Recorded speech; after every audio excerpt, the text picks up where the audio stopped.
ఎప్పుడూ భగవంతుడి నామం చెప్పేవాళ్ళు కూడా ఏడ్చారు. నృసింహ శతకమని ఇక్కడే ధర్మపురిలో ఉన్నటువంటి కవి చేశారు.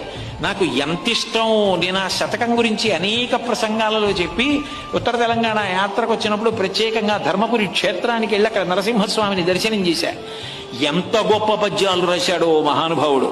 అందులో ఆయన అంటాడు, బ్రతికి ఉన్నన్నాళ్ళు నీ భజన తప్పను కాని మరణకాలమునందు మరతునేమో, ఆ వేళ యమదూతల అగ్రహంబున వచ్చి ప్రాణముల్ పెకలించి పట్టునప్పుడు, కపవాత పైత్యముల్ కప్పగాశ్రమ చేత కంపముద్భవమంది కష్టపడుచు, నారాయణాయంచు నా జిహ్వతో నిన్ను పిలుతునో శ్రమ చేత పిలువలేను, నాటికిపుడి నీ నామస్మరణ చేతు చివినిడవయ్య భూషణ వికాస శ్రీధర్మపుర నివాస దుష్ట సంహార నరసింహ దురిత దూరా అంటాడు.